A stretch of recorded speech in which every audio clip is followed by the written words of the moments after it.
बाल मनोविज्ञान, लेखक महेंद्र नाथ श्रीवास्तव। अध्याय 4, अधिगम या सीखना। इस पुस्तक का ध्वन्यांकन विशेष रूप से दृष्टिबाधित पाठकों के लिए RSVI स्थित डेजी स्टूडियोज में किया गया है।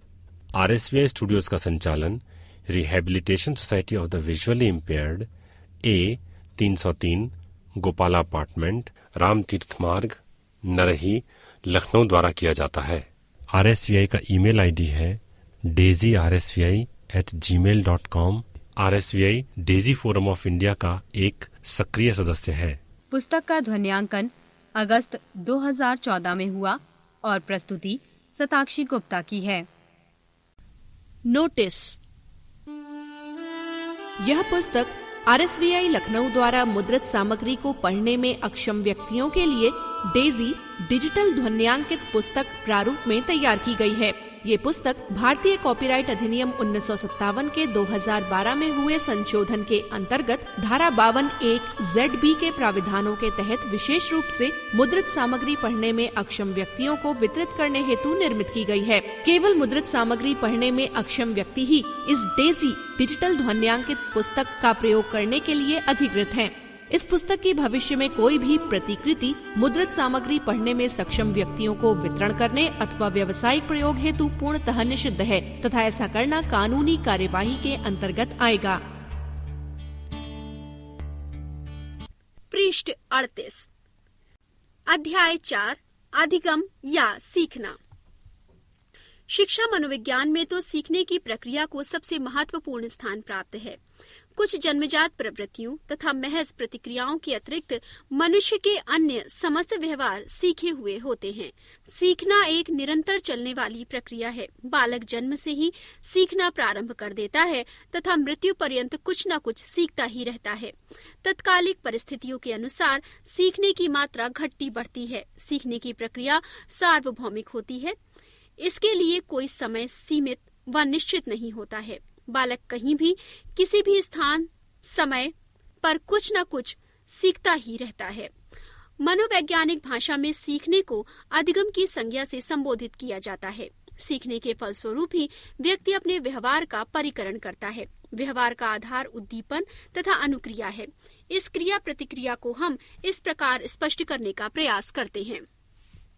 एक छोटा बालक दीपक के जलते हुए लौ को देखकर उत्सुकतावश उसकी ओर बढ़ता है। वो दीपक की लौ को पकड़ने का सफल प्रयास करता है। इसी प्रयास में उसका हाथ जलने लगता है, जिसके फलस्वरूप वो अपना हाथ लौ से तुरंत हटा लेता है और भविष्य में जलती हुई वस्तु पर हाथ नहीं डालता। इस घटना में निम्न क्रियाएं संपन्न हुई। नंबर 1, बालक में जलते दीपक की लौ को देखकर उत्सुकता एवं जिज्ञासा उत्पन्न करना। नंबर 2, दीपक की लौ को पकड़ना। नंबर 3, दीपक की लौ से हाथ के जलने का अनुभव होते ही हाथ हटाना। नंबर 4, भविष्य में जलती हुई दीपक की लौ से स्वयं को बचाना। यदि उपर्युक्त घटित चारों बिंदुओं पर दृष्टिपात करते हुए एक ही स्वर में कहें तो ये कह सकते हैं कि बालक ने ये सीख लिया कि जलती हुई वस्तु को हाथ लगाने से हाथ जल जाता है, अतः वो कभी भी जलती हुई वस्तु को नहीं पकड़ता है। अधिगम का अर्थ है सीखना अथवा व्यवहार परिवर्तन। बालक व्यवहार तो पूर्व में भी करता था, परंतु अब उसके व्यवहार में परिवर्तन ये हो गया है कि उसे जिस कार्य को करना है, कब और क्यों करना है, ये सारा अनुभव वो घटनाओं एवं अनुप्रयोगिक अनुभवों से प्राप्त करता है। अध्यापन शिक्षण की समस्त क्रियाओं का एक ही परिष्कार करना। अध्यापक के समक्ष कुछ प्रश्न सदैव विद्यमान रहते हैं। वे इस प्रकार से हैं। नंबर 1, अध्यापक अपने बालकों से क्या अपेक्षा करता है, अपेक्षा को पूर्ण करने के लिए वो क्या सिखाना चाहता है। नंबर 2, उसे सिखाने की प्रक्रिया से बालक के व्यवहार में क्या अपेक्षित परिवर्तन हो सकते हैं। इन सभी प्रश्नों का उत्तर अधिगम तथा उसकी प्रक्रिया में निहित है। अध्यापक विद्यालय के जीवित वातावरण में किस प्रकार उद्देश्यों की प्राप्ति करने में सफल हो सकता है, इन सभी जटिलताओं को अधिगम की सहायता से ही सुलझाया जा सकता है। पृष्ठ 39। अधिगम की परिभाषा।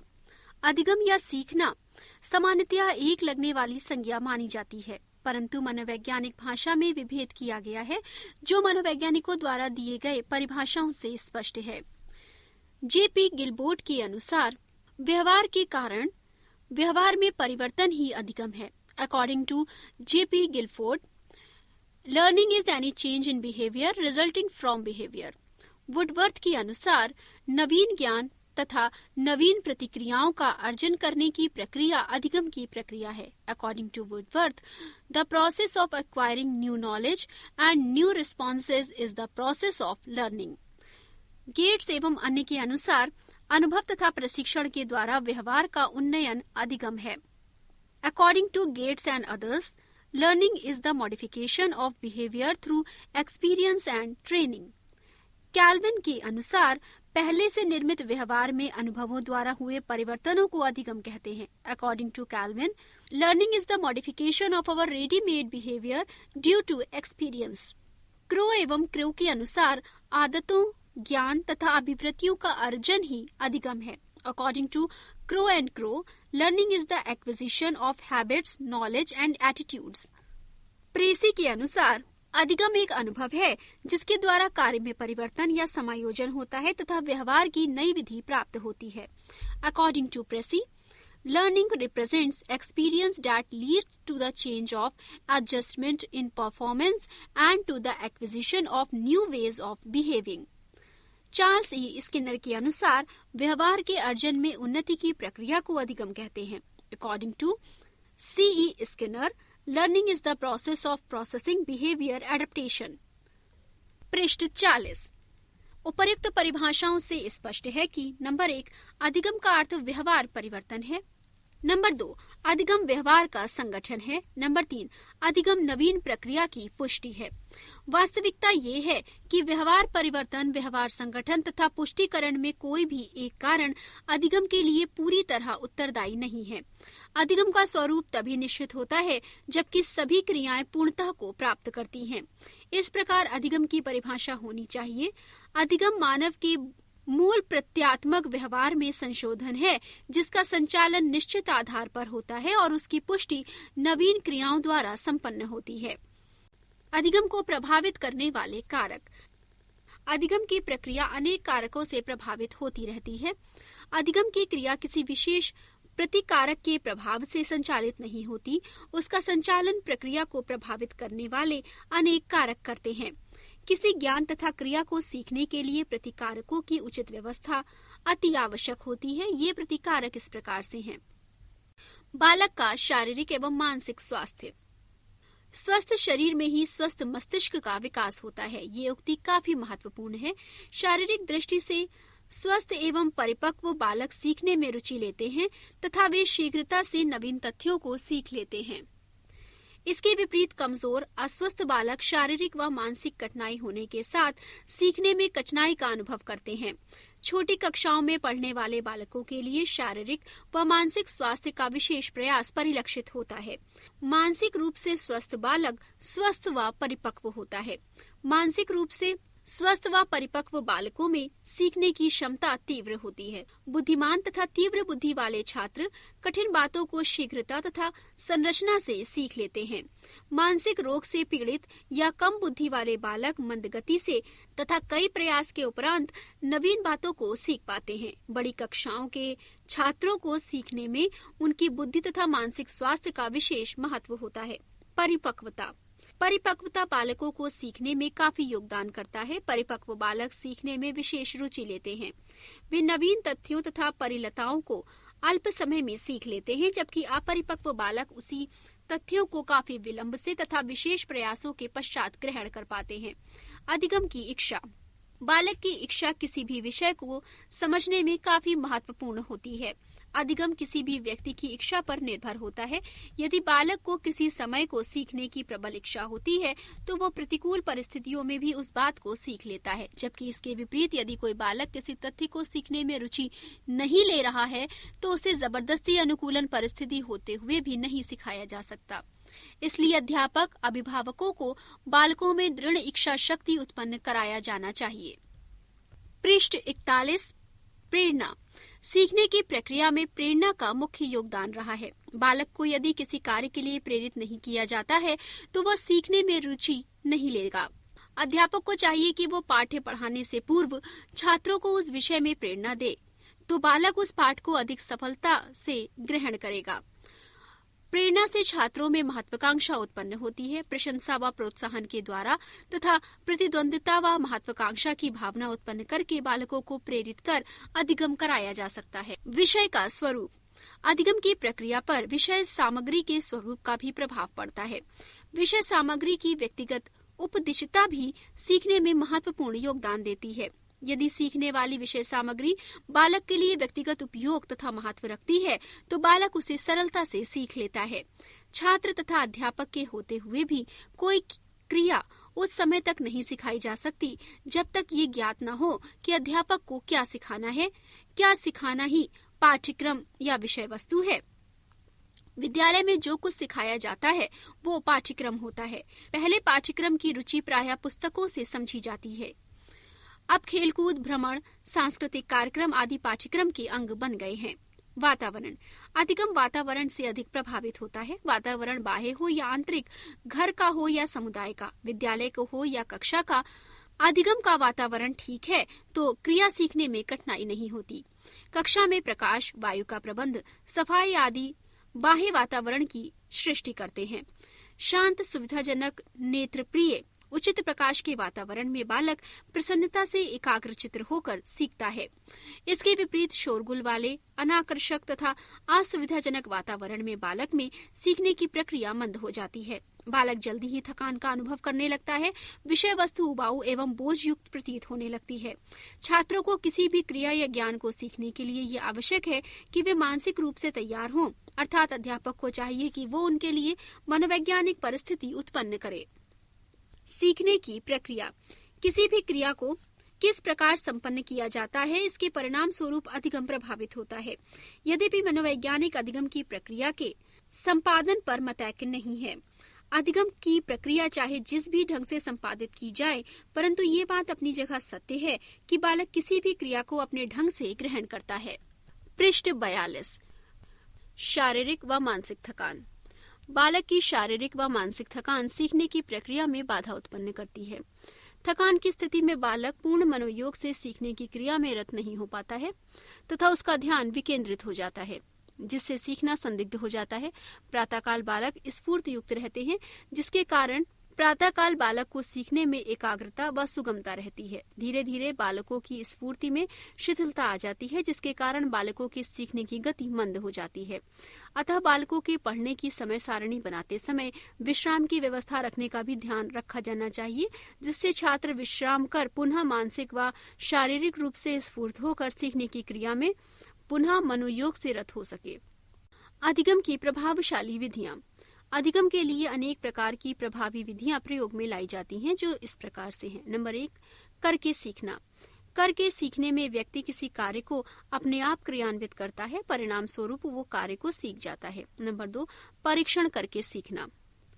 इस विधि के अंतर्गत बालक अपने अनुभव के आधार पर नवीन कार्यों को करता है और उसको स्वयं अपने आप में परीक्षण करता है तथा उस परीक्षण के आधार पर अधिगणित होता है। नंबर 3, निरीक्षण करके सीखना।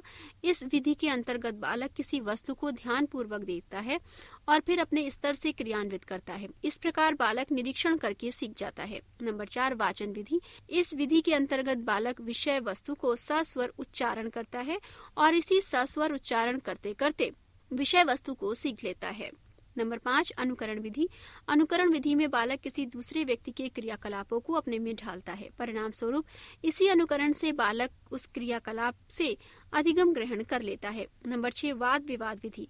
वाद विवाद विधि में व्यक्ति अन्य व्यक्तियों से बातचीत के दौरान अपने विचारों को आदान प्रदान करता है, जिसके दौरान वो दूसरों से बहुत उम्दा सीख लेता है। नंबर 7, सतत विधि।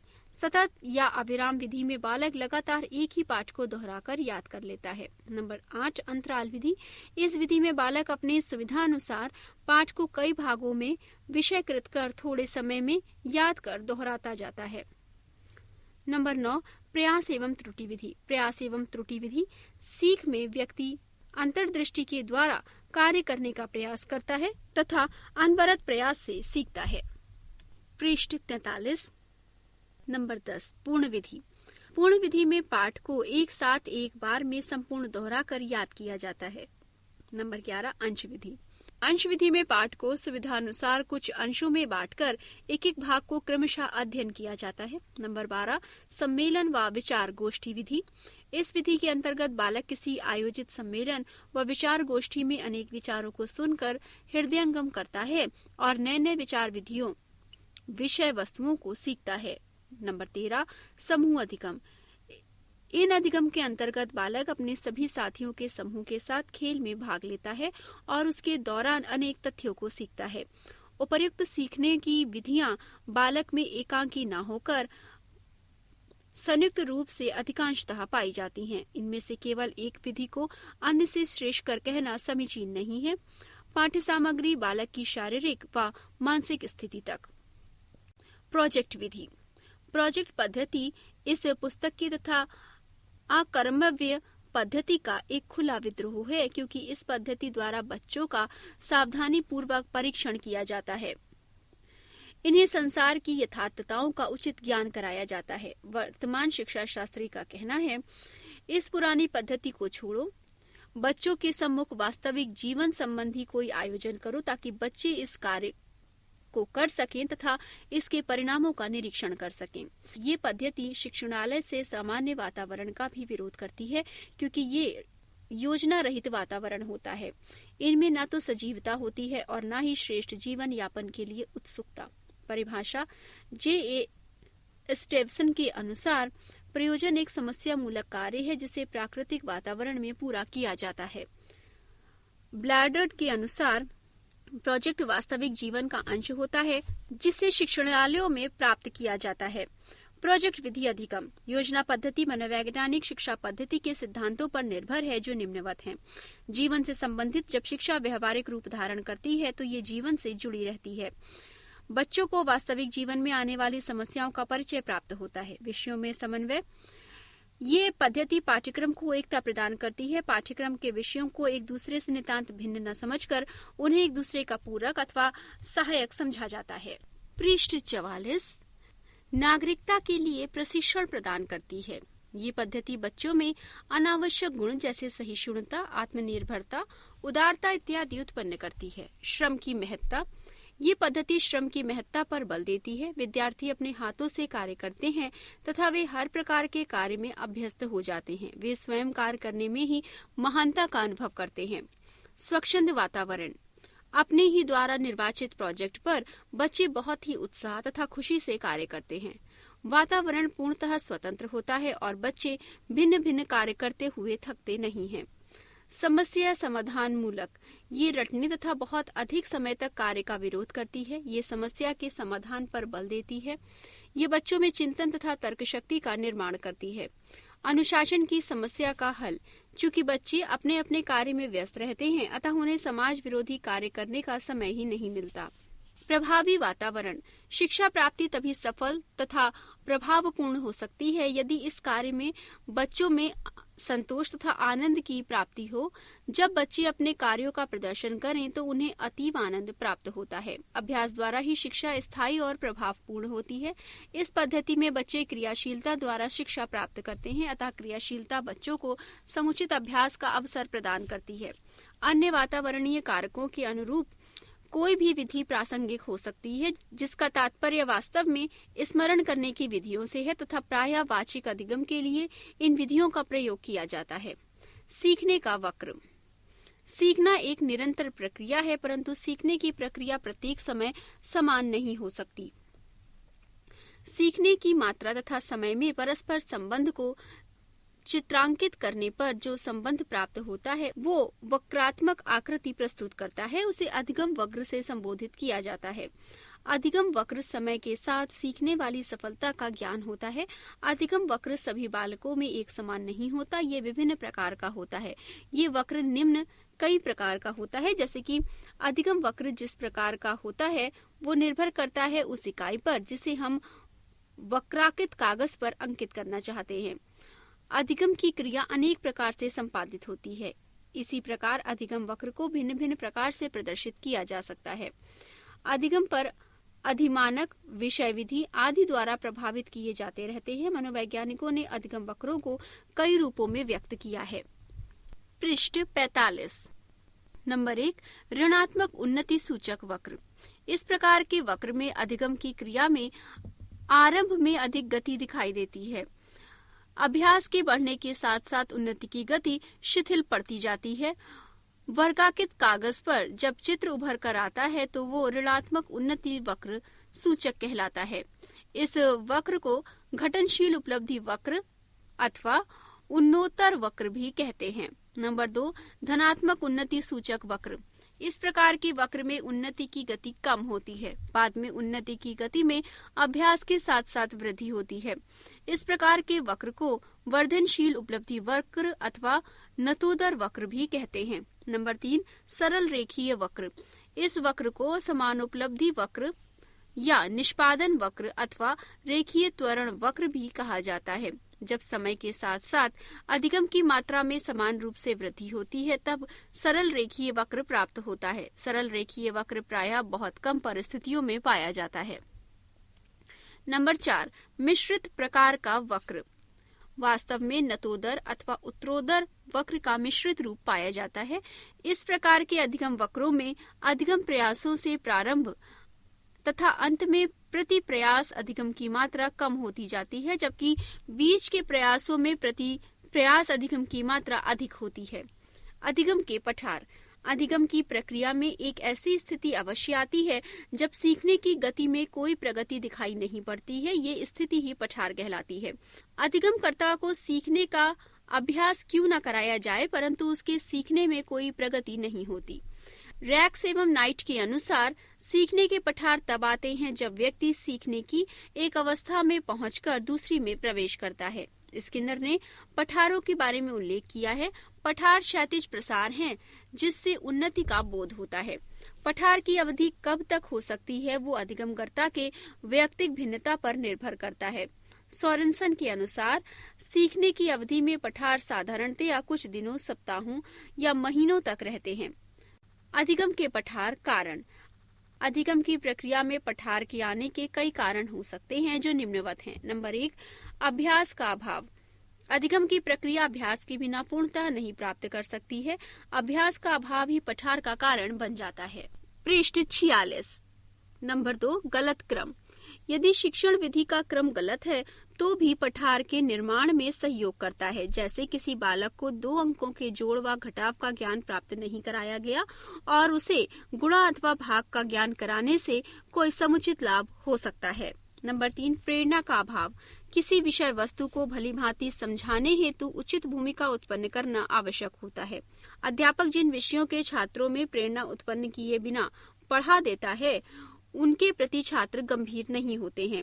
छात्रों की इसी उदासीनता के कारण थकान तथा विषय वस्तु उबाऊपन का बोध कराने लगती है और छात्र विषय को समुचित प्रकार से समझ नहीं पाता है। इस प्रकार अधिगम पठार के निर्माण में उत्तरदायी होता है। नंबर 4, गलत पद्धति। अधिगम की अनुचित विधि अपनाने में छात्रों में अरुचि, ध्यान तथा उत्साह में काफी कमी प्रतीत होने लगती है। तब बहुधा अधिगम वक्र में पठार का निर्माण होता है। नंबर 5, सामग्री का एकीकरण। अधिगम की प्रक्रिया में जब केवल एक भाग पर ही विशेष बल दिया जाता है तो वो भी अधिगम के पठार का कारण बन जाती है। नंबर 6, शारीरिक क्षमता। छात्र में किसी क्रिया को सीखते सीखते एक ऐसी स्थिति आ जाती है जब वो थकान अनुभव करने लगता है। ऐसी स्थिति में सीखने की प्रगति प्रभावित होती है और वही पठार बन जाता है। नंबर 7, समुचित वातावरण का अभाव। सीखने में वातावरण का विशेष प्रभाव पड़ता है। यदि कक्षा में पर्याप्त प्रकाश, हवादार, स्वच्छ नहीं है तो छात्रों में सीखने की क्रिया में उचित वातावरण का अभाव प्रतीत होता है। छात्र शीघ्र ही घुटन महसूस करने लगता है और उनमें अरुचि उत्पन्न हो जाती है और पठार का निर्माण होता है। पृष्ठ 47, सीखने के पठार को दूर करने के कारण या निराकरण। अधिगम की क्रिया में पठार का अस्तित्व अध्यापक तथा छात्र दोनों के लिए ही लाभदायक होता है। अध्यापक को पठार के निर्माण से ज्ञात होता है कि छात्र अब थक चुके हैं और उनमें सीखने की शक्ति क्षीण हो चुकी है। अध्यापक इस स्थिति को भांपकर विषय वस्तु को रोचक बनाकर अधिगम को प्रभावशाली बना सकता है। छात्रों को भी इस स्तर की जानकारी होना इसलिए आवश्यक है कि वे पठार की जानकारी प्राप्त करके ज्ञान का संगठन कर सकते हैं। पठार को दूर करने के लिए अध्यापक को इन उपायों को अपनाकर अधिगम कराया जा सकता है। नंबर 1, प्रेरणा तथा उद्दीपक द्वारा। अधिगम की प्रक्रिया उस समय तक निष्प्रभावी रहती है जब तक छात्र में अध्यापक द्वारा क्रिया अथवा विषय वस्तु के प्रति प्रेरणा तथा उद्दीपन नहीं भरता। अध्यापक अच्छे मित्रों को पुरस्कृत तथा पिछड़े छात्रों को दंड के माध्यम से छात्रों में उत्प्रेरणा भरता है। नंबर 2, पाठ्य सामग्री का संगठन। अध्यापक को पठार की स्थिति से बचने के लिए पाठ्य सामग्री का संगठन सरल से कठिन की ओर, स्थूल से सूक्ष्म की ओर के सिद्धांत पर करना चाहिए। नंबर 3, कार्य में परिवर्तन द्वारा। अध्यापक को चाहिए कि जब छात्रों के अधिगम में पठार निर्माण आभासित होने लगे तो उसे उस विषय को पढ़ाना बंद कर देना चाहिए तथा दूसरा विषय पढ़ाना प्रारंभ कर देना चाहिए। नंबर 4, शिक्षण विधि में परिवर्तन द्वारा। अध्यापक को जब ये अनुभव होने लगे कि अधिगम में पठार आ रहा है तो उसे तुरंत ही शिक्षण विधि बदल देनी चाहिए, पाठ को रोचक बनाना चाहिए एवं उसमें जीवंतता लानी चाहिए। नंबर 5, विश्राम द्वारा। अधिगम में पठार की स्थिति होने पर अध्यापक को चाहिए कि उस विषय को पढ़ाना बंद करके उसमें रोचकता उत्पन्न की जाए अथवा छात्रों को विश्राम देकर उनकी थकान को दूर करने का प्रयास करना चाहिए। पठार को दूर करने के विषय में सोरेनसन का मंतव्य है, शायद ऐसी कोई विधि नहीं है जिसमें पठारों को बिल्कुल समाप्त कर दिया जाए, पर उनकी संख्या तथा अवधि को कम किया जा सकता है। अधिगम के नियम। अधिगम मनोविज्ञान के प्राण हैं। अधिगम को यदि मनोविज्ञान से विलग कर दिया जाएगा तो मनोविज्ञान मृत प्राय हो जाएगा। इसका प्रमुख कारण व्यवहार एवं अस्तित्व है। अधिगम की जाने वाली हर क्रिया व्यवहार द्वारा संचालित होती है। मनोविज्ञान में प्रयोगात्मक परीक्षणों ने सीखने के सिद्धांतों की व्याख्या करने में महत्वपूर्ण योगदान दिया है। उस सिद्धांत को समझने के लिए दूसरा अति आवश्यक होता है। प्रयोग एवं परीक्षण के मध्य उठाई गई समस्याएं निष्कर्ष निकालते ही गौण हो जाती हैं। सीखने के सिद्धांत को 2 प्रमुख वर्गों व्यवहारवादी सिद्धांत तथा संज्ञानात्मक सिद्धांत में विभक्त किया जा सकता है। थॉर्नडाइक ने अधिगम की क्रिया में प्रभाव को अधिक महत्व दिया है। उद्दीपन का प्रभाव प्राणी पर अवश्य पड़ता है। उद्दीपन के कारण ही वो किसी भी क्रिया को रुचिपूर्ण ग्रहण करता है। प्राणी के जिस कार्य निष्पादन के पश्चात संतोष प्राप्त करता है, उपयोगिता का अनुभव करता है, उसी कार्य को करता है, तभी वो उस कार्य को कर सकने में रुचि लेता है। पृष्ठ 48। अनेकों प्रयोगों के पश्चात थॉर्नडाइक ने कुछ प्रमुख नियमों की रचना की है जो इस प्रकार हैं। थॉर्नडाइक का मुख्य नियम। नंबर 1, तत्परता का नियम। इस नियम को प्रस्तोता के नियमों से भी संबोधित किया जाता है। इस सिद्धांत के बारे में थॉर्नडाइक महोदय ने उल्लिखित किया है, जब कोई संवाहक एकक संवहन के लिए तैयार होता है तो उसके लिए संवहन संतोषजनक होता है, परंतु जब कोई संवहन के लिए प्रस्तुत नहीं होता तब उसके लिए संवहन खिंचाने वाला होता है। जब कोई संवहन एक संवहन के लिए तैयार हो तो उसके लिए संवहन करना भी खींच उत्पन्न करने वाला होता है। प्रस्तुत नियम का संबंध प्रभाव तथा अभ्यास से संबंधित हो। जब व्यक्ति शारीरिक तथा मानसिक कार्य करने के लिए तैयार होता है तभी वो किसी कार्य को सफलतापूर्वक कर सकता है। थॉर्नडाइक ने किसी क्रिया को करने के लिए व्यक्ति को प्रस्तुत हो जाने के संबंध में लिखा है, जब अधिगम की क्रिया को संपादित करने के लिए कोई व्यक्ति प्रस्तुत होता है तो क्रिया के संपादन में संतोष मिलता है। जब व्यक्ति कार्य के लिए तत्पर नहीं होता तब उसे कार्य करने में असंतोष मिलता है। सीखने का वो नियम शैक्षिक दृष्टिकोण से काफी महत्वपूर्ण है। इस नियम के दृष्टिगत बालकों को शिक्षा प्रदान करने से पूर्व ऐसी परिस्थितियां उत्पन्न करनी चाहिए कि बालक में नवीन ज्ञान को अर्जित करने के लिए रुचि, जिज्ञासा एवं इच्छा जागृत हो सके और वे नवीन ज्ञान को प्राप्त करने के लिए तत्पर हो सकें।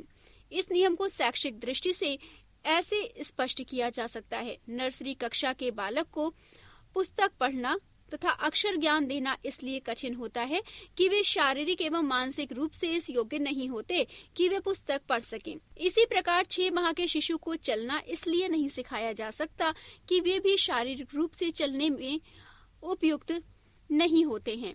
इससे स्पष्ट है कि प्रस्तुता के नियम का आधार परिपक्वता है। प्रस्तुता का नियम और कक्षा। अध्यापक प्रस्तुता के नियम का उपयोग कक्षा में निम्न प्रकार से करता है।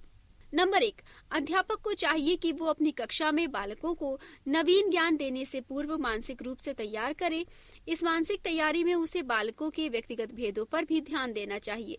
अध्यापक को ये देखकर नवीन ज्ञान देना चाहिए कि बालक अपेक्षित क्रिया करने के लिए तैयार हो गए हैं या नहीं। नंबर 2, अध्यापक को चाहिए कि वो बालकों की रुचि, अभिरुचि, योग्यता, क्षमता, संप्राप्ति आदि का परीक्षण कर ले। ऐसा करने में बालकों में निहित योग्यताओं तथा क्षमताओं का पता चल जाएगा और वे अपेक्षित क्रिया अनुरूप कार्य कर सकेंगे। नंबर 3, अध्यापक को चाहिए कि वो बालकों को नवीन ज्ञान सीखने तथा नवीन क्रिया करने के लिए उस समय तक बाध्य न करें जब तक वे मानसिक तथा शारीरिक रूप से कार्य करने हेतु तत्पर न हो। मना स्थिति विपरीत कार्य संपादित कराने से बालकों की शक्ति का ह्रास होता है और कार्य अपेक्षित परिणाम प्राप्त नहीं हो सकता। पृष्ठ 49। नंबर 2, अभ्यास का नियम। थॉर्नडाइक द्वारा प्रतिपादित इस नियम के अनुसार समान परिस्थितियों पर अभ्यास में उद्दीपन एवं अनुक्रिया के बीच का संबंध सुदृढ़ होता है। इसके विपरीत अभ्यास तथा पुनरावृत्ति की कमी इस संबंध को शिथिल कर देती है। इस नियम की व्याख्या थॉर्नडाइक ने निम्न प्रकार से की है। नंबर 1, जब एक परिवर्तनीय संयोग एक स्थिति और अनुक्रिया के बीच बनता है तो अन्य सब बातें समान होने पर उस संयोग की शक्ति बढ़ जाती है। नंबर 2, जब कुछ समय तक स्थिति और अनुक्रिया के बीच एक परिवर्तनीय संयोग नहीं बनता है तो उस संयोग की शक्ति घट जाती है। उपरोक्त तथ्यों से स्पष्ट है कि जिस कार्य को हम बार बार करते हों उसके चिन्ह मस्तिष्क में दृढ़ हो जाते हैं, जिससे 2 उपखंड उभरकर परिलक्षित होते हैं। नंबर 1, उपयोग का नियम। ये उपखंड इस बात पर बल देता है कि बालक उसी कार्य को बार बार करता है जिसकी वो उपयोगिता समझता है। नंबर 2, अनुपयोग का नियम। इस उपखंड के अंतर्गत अन्य बातें सामान्य रहने पर भी यदि क्रिया अनुपयोगी होती है तो संयोगों के निर्धारण में क्षीण हो जाती है। अनेक मनोवैज्ञानिकों का अभिमत है कि जब कोई कार्य बार बार दोहराया जाता है तो वो स्नायु संधियां दृढ़ हो जाती हैं, किंतु जिन क्रियाओं को बार बार दोहराया नहीं जाता वो विस्मृत हो जाती हैं। बीज गणित तथा रेखा गणित का व्यवहारिक जीवन में उपयोग न होने के कारण परीक्षा पास करने के उपरांत छात्र इन विषयों को भूल जाता है। अभ्यास का नियम और कक्षा शिक्षण। कक्षा शिक्षण में अभ्यास के नियमों पर भी बल देना आवश्यक है। बच्चों को सिखाई जाने वाली क्रिया को दृढ़ करने के लिए उन्हें पर्याप्त अवसर अभ्यास कराना चाहिए। इसके लिए निम्न बातों को दृष्टिगत रखना चाहिए। नंबर 1, मौखिक अभ्यास। अध्यापक को चाहिए कि कक्षा में पढ़ाए गए विषय वस्तु को मौखिक अभ्यास अवश्य कराएं। मौखिक अभ्यास से पढ़ाई गई विषय वस्तु याद हो जाती है और अधिगम को बल मिलता है। नंबर 2, वाद विवाद। पढ़ाए गए विषय वस्तु से संबंधित समय समय पर छात्रों को आपस में वाद विवाद कराया जाना चाहिए। इससे अभ्यास तो होता ही है, तर्क, समर्थन, विचार, मंथन आदि के विषय में समग्र रूप से प्रस्तुत करने से वो पूर्णतः अच्छी प्रकार से बिना किसी अतिरिक्त अभ्यास के पुनर्बोधित हो जाती है। नंबर 3, पुनर्निरीक्षण। पढ़ाए गए पाठों को समय समय पर पुनर्निरीक्षण अवश्य करते रहना चाहिए। इससे बालक का मस्तिष्क अधिगम के प्रति सचेष्ट बना रहता है, पाठ्य सामग्री दोहराने का अवसर मिलता रहता है। नंबर 3, प्रभाव का नियम। जब एक स्थिति एवं अनुक्रिया के मध्य एक परिवर्तनीय संयोग बनता है तो उसके साथ ही या परिणाम स्वरूप संतोषजनक अवस्था पैदा हो जाती है तो उस संयोग की शक्ति बढ़ जाती है। जब इस संयोग के साथ या इसके बाद खिंचाने वाली अवस्था होती है तो उसकी शक्ति घट जाती है। पृष्ठ 50। थॉर्नडाइक ऐसा विश्वास करता है कि जिन कार्यों को करने से व्यक्ति को संतोष मिलता है उसे बार बार करना चाहिए। जिन कार्यों को करने से असंतोष मिलता है उन्हें मानव की प्रत्यात्मकता के आधार पर नहीं करना चाहिए। समयांतराल सन 1922 से थॉर्नडाइक के इस विचार में परिवर्तन हुआ। तत्पश्चात ये विचार प्रस्तुत किया कि असंतोष से संयोग शिथिल नहीं होते।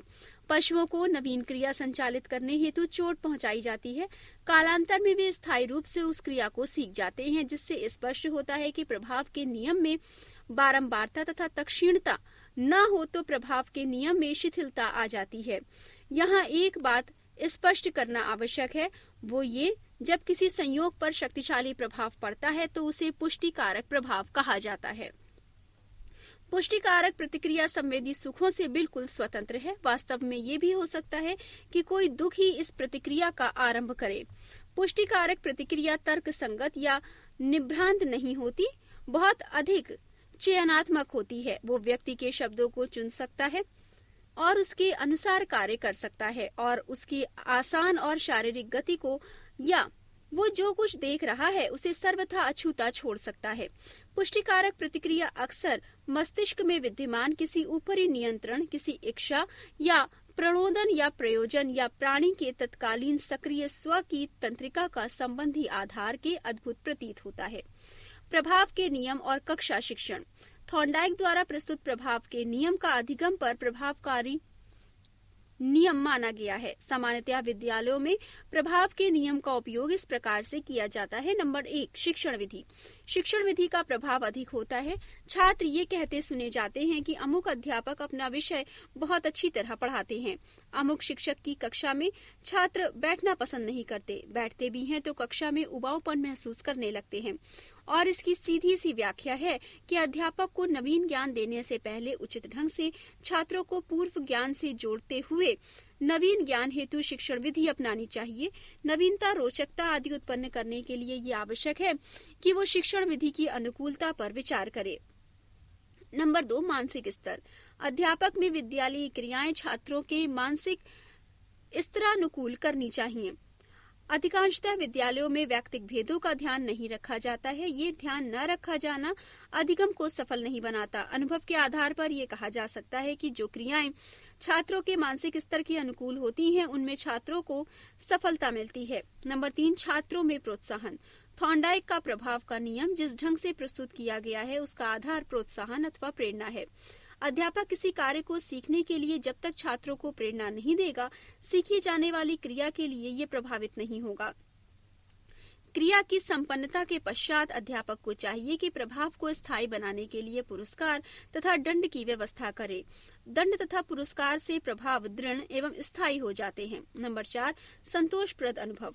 अध्यापक को विद्यालय में ऐसी विधियां अपनानी चाहिए जिनसे छात्रों में संतोषप्रद अनुभव प्राप्त हो सके। छात्रों को भला बुरा नहीं कहना चाहिए। ऐसा करने पर उनमें अध्यापक के प्रति ग्रंथियां बन जाती हैं जिन्हें खोलना कठिन हो जाता है। अध्यापक को सदैव यही प्रयत्न करना चाहिए कि वो छात्रों को संतोषप्रद अनुभव प्रदान करे। पृष्ठ 51, थॉर्नडाइक के अधिगम के गौण नियम। थॉर्नडाइक द्वारा मुख्य नियमों के साथ साथ अधिगम के गौण नियमों का भी उल्लेख किया गया है।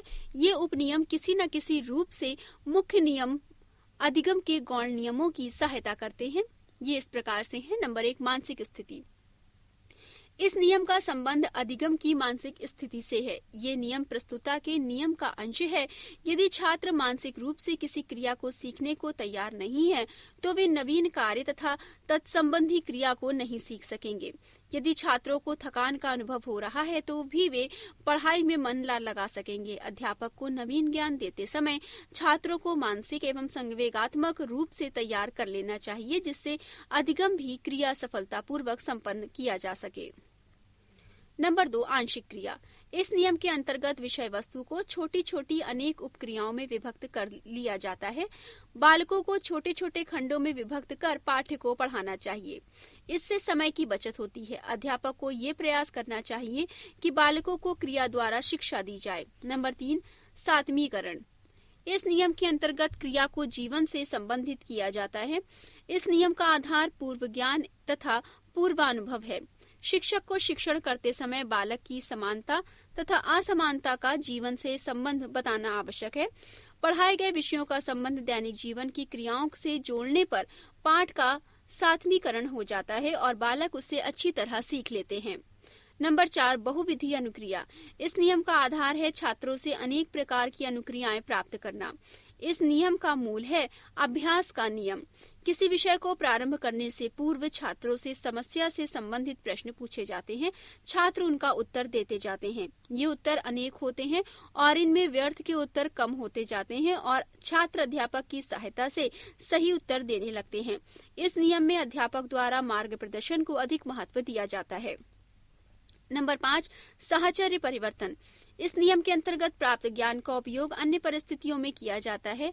ऐसा तभी होता है जब अध्यापक छात्रों के समक्ष वैसी परिस्थिति रखता है। अधिगम के सिद्धांत तथा शिक्षा में इसका महत्व। अधिगम के अनेक सिद्धांत हैं। वस्तुतः अधिगम के किसी एक सिद्धांत से सभी मनोवैज्ञानिक सहमत नहीं हो सके। मनोवैज्ञानिकों ने अध्ययनों के आधार पर अपने अपने विधि के अनुरूप अलग अलग अधिगम सिद्धांतों को प्रतिपादित किया है। विभिन्न सिद्धांत अलग अलग प्रयोगों एवं उनके निष्कर्षों के आधार पर सीखने की क्रिया को स्पष्ट करते हैं। मनोविज्ञान में प्रेरणात्मक परीक्षणों ने सीखने के सिद्धांतों की व्याख्या करने में महत्वपूर्ण योग दिया है। एक सिद्धांत को समझने के लिए दूसरे सिद्धांत को समझना आवश्यक हो जाता है। प्रयोग एवं परीक्षण के मध्य उठाई गई समस्याएं निष्कर्ष निकालते ही गौण हो जाती हैं। पृष्ठ 52। सिद्धांत। सिद्धांत की परिभाषा तथा व्याख्या करना बड़ा ही जटिल है, क्योंकि इसके बारे में मनोवैज्ञानिक मतैक्य नहीं है।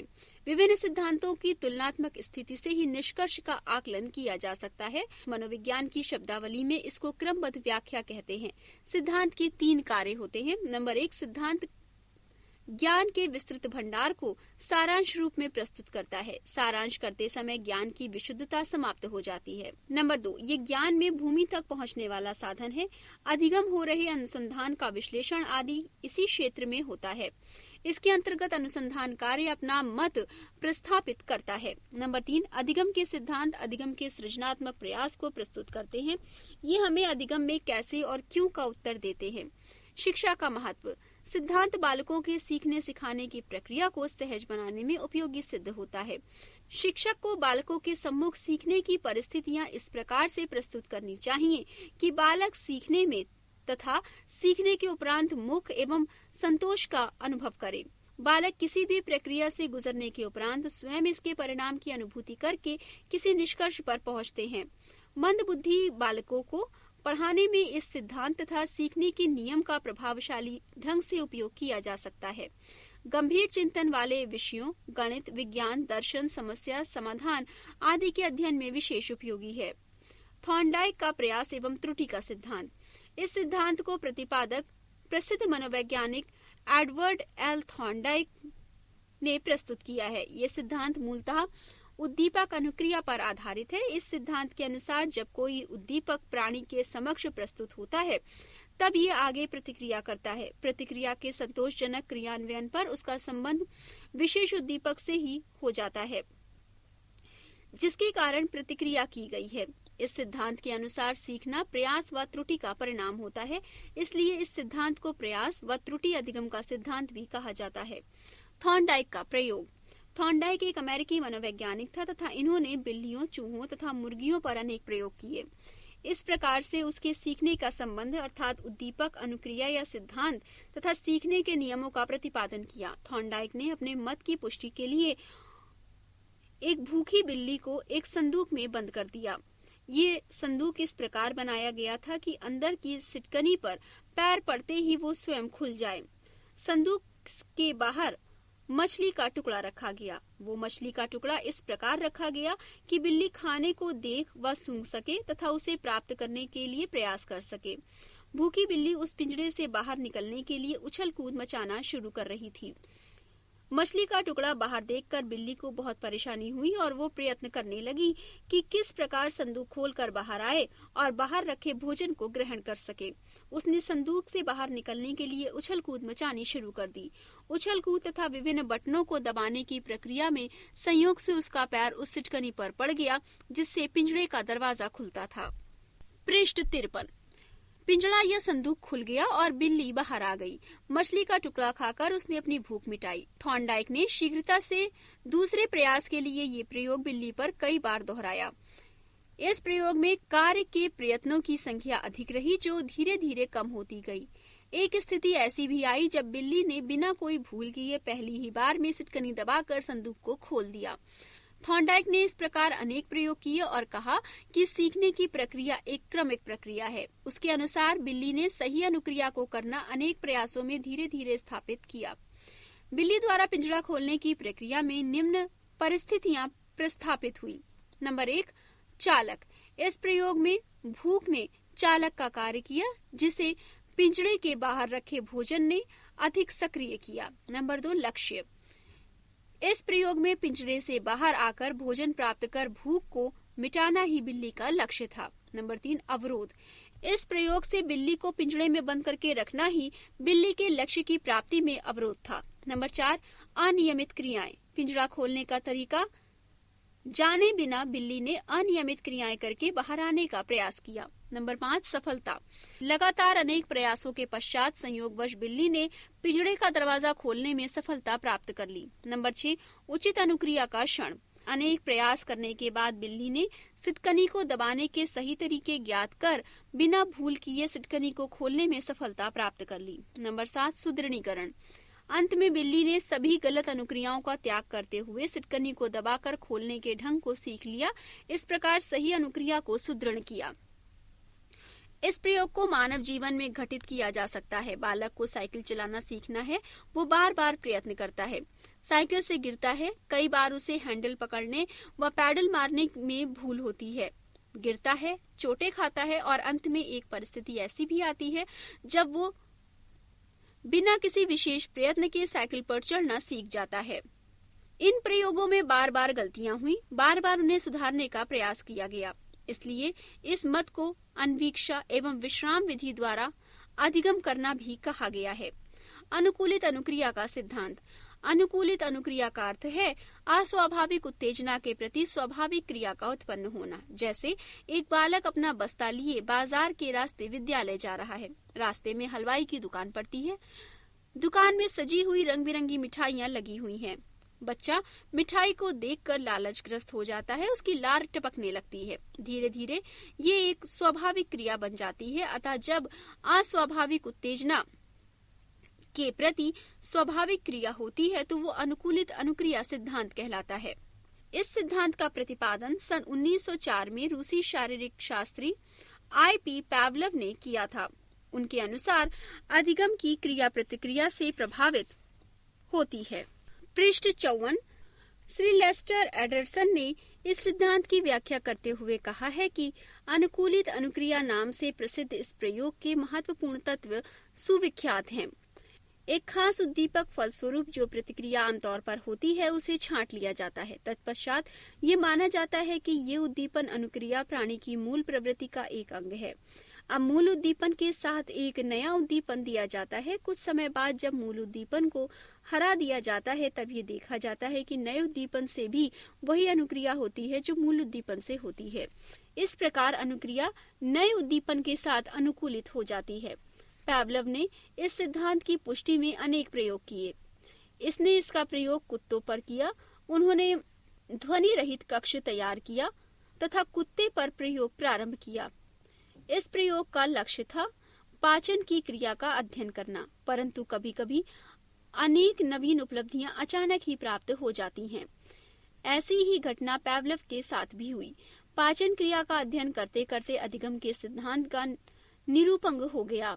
इसके परिणाम स्वरूप अनुप्रेरित होकर पावलोव ने जीवन पर्यंत मस्तिष्क एवं अधिगम पर उसके प्रभाव का अध्ययन किया। पावलोव ने पालतू कुत्ते पर प्रयोग करते हुए कुत्ते के लार ग्रंथि का ऑपरेशन किया जिससे लार एकत्रित की जा सके। लार को कांच की नली के द्वारा एकत्र किया जाता था। ये प्रयोग निम्न प्रकार था। कुत्ते को खाना देते समय घंटी बजाई जाती थी। खाना देखकर कुत्ते के मुंह में लार आ जाना स्वाभाविक ही था। घंटी बजती है परंतु खाना नहीं दिया गया, परंतु कुत्ते के मुंह से लार टपकने लगती है। घंटी के साथ अनुकूलित क्रिया संपादित होती है। प्रत्येक व्यक्ति इस बात से अवगत है कि भूखे कुत्ते के मुंह से खाना देखकर लार का आना स्वाभाविक क्रिया है। पावलोव ने इस प्रयोग में एक साथ दो उत्तेजनाएं दी थी। घंटी का बजना तथा भोजन दिया जाना साथ साथ चलता रहा। फिर समय के पश्चात भोजन नहीं दिया गया, केवल घंटी ही बजाई गई। परिणाम स्वरूप अनुक्रिया नहीं हुई जो भोजन दिए जाने के समय होती थी। इस प्रयोग की सामान्य व्याख्या ये है कि जब दो उत्तेजनाएं दी जाती हैं, पहले नई और बाद में मौलिक, तो उस समय पहली क्रिया भी प्रभावशाली हो जाती है। According to G.P. गिलफर्ड, इस अनुकूलित अनुक्रिया के प्रभावक प्रतिधारक। नंबर 1, अभ्यास। अनुकूलित अनुक्रिया के प्रयोगों से ये स्पष्ट हुआ है कि स्वाभाविक उत्तेजना और अस्वाभाविक उत्तेजना को जितना भी दोहराया जाएगा, अनुकूलित अनुक्रिया उतनी ही दृढ़ होगी। नंबर 2, समय। अनुकूलित अनुक्रिया के संपादन के समय प्रतिकारण अधिक योगदान देते हैं। मूल उत्तेजना तथा संबंधित उत्तेजना में कितना समय दिया जाता है उस पर उस समय का प्रभाव एक दृढ़ता परिलक्षित करता है। नंबर 3, बाहरी बाधाएं। प्रयोग के समय यदि अस्वाभाविक तथा स्वाभाविक उत्तेजना के समय हुई अनुक्रिया के मध्य बाहरी बाधा होती है तो कुत्ता अधिक समय लेता। पावलोव ने ऐसा अनुभव किया कि तीसरी वस्तु होने पर उत्तेजना में अनुक्रिया विलंब में होती है। नंबर 4, प्रेरक। यदि विषय की प्रेरणा देने वाली अनुकूलित क्रिया होती है तो वो शीघ्र संपन्न होगी। पृष्ठ 55। नंबर 5, बुद्धि। अनुकूलित अनुक्रिया के संपादन में बुद्धि का महत्वपूर्ण योगदान है। बुद्धिमान अनुकूलित अनुक्रिया शीघ्र कर लेते हैं। नंबर 6, आयु। छोटे बच्चों में बड़ों की अपेक्षा अनुकूलित अनुक्रिया शीघ्रता से होती है। इसका कारण है कि उस पर सामाजिकता कम प्रभावी होती है। नंबर 7, मानसिक स्वास्थ्य। बालक यदि मानसिक रूप से स्वस्थ हो तो उसमें अनुकूलित अनुक्रिया शीघ्र होगी अथवा अनुकूलन में विलंब एवं कठिनाई उपस्थित होगी। स्किनर का क्रिया प्रसूत अधिगम सिद्धांत। क्रिया प्रसूत अधिगम के सिद्धांत में प्रवर्तक प्रसिद्ध मनोवैज्ञानिक B.F. स्किनर हैं। ये सिद्धांत पावलोव के प्रतिक्रिया सिद्धांत से पर्याप्त भिन्न है। पावलोव के सिद्धांत में जहाँ सीखने की प्रक्रिया में सीखने वाले की भूमिका लगभग निष्क्रिय तथा गौण रहती है, वहीं क्रिया प्रसूत अनुबंधन में सीखने वाली की भूमिका सक्रिय तथा महत्वपूर्ण होती है। अनुकूलित अनुक्रिया में सीखने वाला अनुक्रिया करने से पूर्व कुछ घटित होने की प्रतीक्षा करता है। उसकी अनुक्रिया के लिए उद्दीपन का होना अपरिहार्य है तथा कारण के अभाव में वो अनुक्रिया नहीं कर पाता है। स्किनर ने पावलोव की उद्दीपन अनुक्रिया प्रणाली में अंतर्निहित पहल व अनुक्रिया के क्रम तथा उद्दीपक नहीं तो अनुक्रिया नहीं व्यवस्था की आलोचना की है। उसने कहा, मानव सदैव ही घटनाओं के घटित होने की प्रतीक्षा नहीं कर सकता। उसके अनुसार व्यक्ति वातावरण का मूल गुलाम न होकर अपनी पहल से वातावरण को अनुकूल बनाने में अपना सहयोग देता है। इस प्रकार उद्दीपक की स्थिति को अपरिहार्य मानना उचित नहीं है। वस्तुतः प्रायः प्राणी अपने प्रयास से स्वयं व्यवहार की पहल करता है। बिल्ली और कुत्ता या अन्य प्राणी कुछ न कुछ ऐसे क्रियाकलाप करते रहते हैं जो वातावरण को प्रभावित करते हैं तथा उनके परिणाम स्वरूप क्रिया के प्रति अनुक्रिया उत्पन्न होती है। थॉर्नडाइक के प्रयोगों से प्राप्त परिणामों ने स्किनर को इस दिशा में नए ढंग से चिंतन करने के लिए प्रेरित किया एवं उसने चूहों के ऊपर अनेक प्रयोग करके निष्कर्ष निकाला कि व्यवहार की पुनरावृत्ति तथा परिमार्जन उसके परिणामों के द्वारा निर्देशित होता है। व्यक्ति व्यवहार का संचालन करता है जबकि इसको बनाए रखना उसके परिणामों पर निर्भर करता है। इस प्रकार के व्यवहार को क्रिया प्रसूत व्यवहार अथवा उत्सर्जित व्यवहार के नाम से एवं इस प्रकार के व्यवहार को सीखने की प्रक्रिया को क्रिया प्रसूत अनुबंधन के नाम से संबोधित किया जाता है। स्किनर ने इस सिद्धांत को प्रतिपुष्ट करने के लिए प्रयोग किए जो इस प्रकार से हैं। स्किनर के प्रयोग। क्रिया प्रसूत अनुबंधन का प्रतिपादन करने से पूर्व स्किनर द्वारा पशु पक्षियों पर अनेक प्रयोग किए गए। उसके द्वारा चूहों तथा कबूतरों पर किए गए प्रयोग अधिक प्रचलित हैं। चूहों पर प्रयोग करते हुए उसके लिए एक विशेष आकृति का यंत्र बनाया जिससे उन्होंने क्रिया प्रसूत अनुबंधन कक्ष कहा, परंतु बाद में उसके सम्मान में इसके शिष्यों ने इसे स्किनर बॉक्स से संबोधित किया। स्किनर बॉक्स थॉर्नडाइक के प्रयोग में प्रयुक्त संदूक से विकसित हुआ। इसके अंदर जालीदार फर्श, लीवर तथा भोजन तश्तरी तथा प्रकाश व ध्वनि व्यवस्था होती है।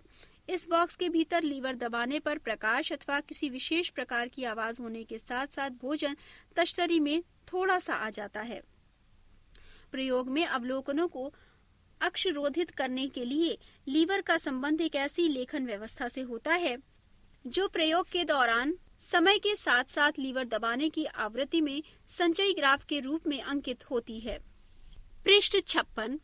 प्रयोग के लिए स्किनर ने एक भूखे चूहे को उपर्युक्त बॉक्स में बंद किया। प्रारंभ में चूहा बॉक्स में इधर उधर घूमता रहा, फिर उछल कूद करने लगा। इन्हीं गतिविधियों में लीवर दब गया तथा घंटी की आवाज के उपरांत भोजन तश्तरी में भोजन का टुकड़ा आ गया। चूहा तत्काल ही भोजन को नहीं देख सका, परंतु कुछ देर पश्चात भोजन को देखकर खा लिया। इस प्रकार से कई प्रयासों के पश्चात चूहा लीवर दबाकर तश्तरी में भोजन गिराना सीख लेता है। इस सिद्धांत से निष्कर्ष निकाला गया कि भोजन रूपी पुनर्बलन चूहे को लीवर दबाने तथा भोजन प्राप्त करने के लिए अधिगमित कर देता है और चूहा भोजन प्राप्त करना सीख जाता है। क्रिया प्रसूत अनुक्रिया के उपरांत पुनर्बलित उद्दीपक दिया जाता है तो प्राणी उसे बार बार दोहराता है। इस प्रकार से मिले पुनर्बलन से अधिगम दृढ़ होता है।